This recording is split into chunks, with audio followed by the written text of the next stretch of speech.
जगमोहन दीक्षित जी दिल्ली से। जी हरिवंश महाराज जी। गुरुदेव आपके चरणों में कोटि कोटि प्रणाम। गुरुदेव, भजन, नाम मंत्र, वाणी जी और सेवा आदि आध्यात्मिक साधनों द्वारा उत्पन्न सकारात्मकता, सात्विकता अथवा ऊर्जा को नष्ट करने हेतु मन बहुत शीघ्रता से विभिन्न विषयों की ओर आकृष्ट करता है। महाराज जी, ऐसा क्या साधन बने कि ये सकारात्मकता छिन्न ना होकर आध्यात्मिक उन्नति? साक्षी भाव। अंतःकरण में स्फुरित हुआ विषय मेरे में नहीं है। थोड़ा विवेकवान बनो। शरीर तुम्हारा एक साधन का यंत्र है, शरीर तुम नहीं हो। ये पांच भौतिक ढांचा, इसके बाद सूक्ष्म शरीर अंतःकरण, इसके बाद कारण शरीर स्वभाव, ये तीनों प्रकृति के हैं। तुम परमात्मा के अंश हो और ये शरीर प्रकृति के हैं। भोगों का आक्रमण, भोगों की इच्छा, भोगों की क्रियाएं शरीर से होती हैं। आप उसके दृष्टा हैं। इसलिए जो अधर्म की प्रेरणा हो तो उस समय, जिस समय प्रेरणा हो रही, उस समय तुम उसको देखने वाले हो, तुम्हारे में नहीं है। अंतःकरण में स्फुरित हो रही, तुम्हारे में नहीं। और उस अंतःकरण में स्फुरित होती हुई असत प्रेरणा को भगवान नाम के द्वारा काटो। जिस समय स्फुरना उठ रही, उस समय राधा राधा राधा राधा राधा राधा राधा, वो कहेगा सुनो, हम देखो तुम्हें दिखा रहे हैं, ये भोग की बात सुनो, इसमें बड़ा सुख मिलेगा। राधा राधा राधा राधा राधा, उसकी सुनो मत, वो नष्ट हो जाएगा।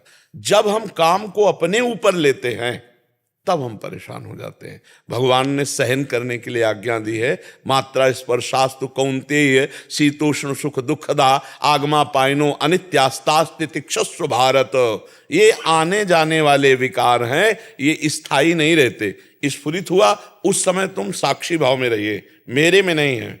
क्योंकि चेतन अमल सहज सुख राशि, अमल माने निर्विकार, मल रहित। मेरा स्वरूप मल रहित, कभी छू नहीं सकते, ये कभी छू नहीं। इनकी क्या बात है, दिव्यास्त्र नहीं छू सकते मेरे स्वरूप को। जो मैं हूं, मुझे ना तो अग्नेयास्त्र, ना वारुणास्त्र, ना वायवास्त्र, ये स्पर्श भी नहीं कर सकते। नयनम छिन्नन्ति शस्त्राणि, नयनम दहति पावकः, न चैनम क्लेदयम त्यापो, न शोषयति मारुता।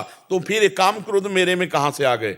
मेरे में नहीं है। अंतःकरण में जो प्रकृति का स्थान है, मन बुद्धि चित्त अहंकार, उस अहम में अंतःकरण में स्फुरित होते हैं। मैं साक्षी भाव से विवेक के द्वारा उन क्रियाओं को अपने में स्वीकार नहीं करूंगा और ना करूंगा, खत्म।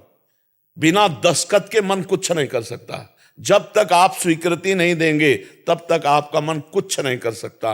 क्योंकि मन और पांच ज्ञानेंद्रियां मिलकर के ही आपकी अनुमति से चेष्टा करेंगे। तो आपको ये ध्यान देना है कि वो आपको विवश करेंगे और आपको ना बोलना है। तो बचा ले गए। यम ही न व्यथ्यन्ते ते पुरुषम पुरुषर्षभ सम दुखा सुखाधीरम स्वमृतत्वाय कल्पते। जो मन और इंद्रियों में प्रमथन स्वभाव है, जिस विषय को पकड़ती है तो हठपूर्वक पकड़ के इतना जलन पैदा करती कि लगता भोग लो और शांत हो जाएगा। बस उस व्यथा को, उस वेग को जो सह गया, सो सहत सहत बाढ़े भगति ग्रह तन गुरु हितगार। उसकी भक्ति की भूमिका बदल जाएगी। वो भोगों पर विजय प्राप्त कर लेगा। वो मनोनिग्रही, वो संयमी भगवत प्राप्ति के नजदीक पहुंच जाएगा। इसलिए अपने को एक बार तो कट्टर स्वभाव रखना ही है। धर्मयुक्त भोग को भोगना है, क्योंकि बिना भोगे विषय चलेगा नहीं शरीर। समझ रहे हो ना? बिना विषय के सेवन से शरीर चलेगा नहीं।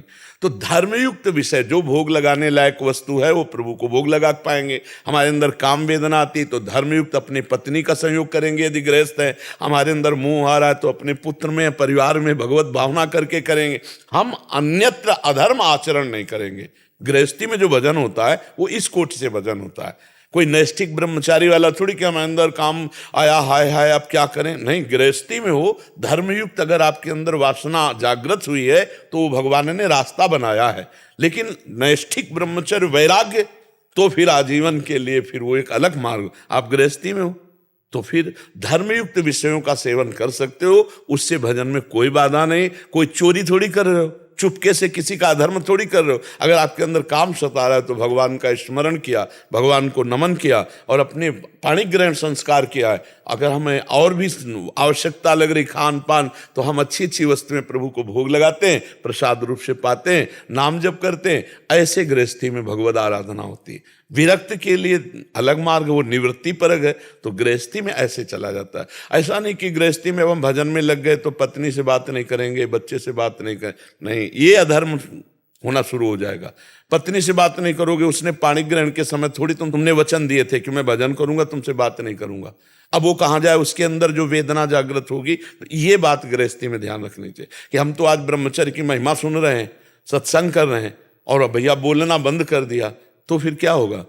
वो कहीं गलत मार्ग में गई तो आप अधर्म से युक्त हो जाएंगे। इसलिए गृहस्थी में बहुत सोच समझ के चलना है। और धर्मयुक्त काम भगवान ने कहा मैं हूं, तो इसलिए अधर्मयुक्त चेष्टा ने, पराई बहन बेटियों की तरफ हमारा मन जाए तो हमको उसको धिक्कारना है, उसको उसकी बात नहीं माननी। लेकिन धर्मयुक्त जाए तो बात मान लेनी है, फिर उसमें उसको भी सपोर्ट करना होगा। सपोर्ट ना किए वो मन तो तुम्हारे यहाँ बैठ ही नहीं सकते। मन सपोर्ट ना करता तो यहाँ बैठे, तो मन अगर सपोर्ट देने लगा तो भजन में आगे बढ़ा देगा। तो जैसे जंगली घोड़े को, जंगली पशु को प्यार और शासन दोनों से बस में किया जाता है, ऐसे मन को बस में किया जाता है। कभी मन की बात मानी जाती है और कभी मन की खिलाफत की जाती है। जहां मन धर्म के प्रतिकूल वहां खिलाफत करनी, और जहां धर्म के अनुकूल तो उसका सहयोग कर देना है। तभी हम मन पर विजय प्राप्त कर सकते हैं। समझ पा रहे हो?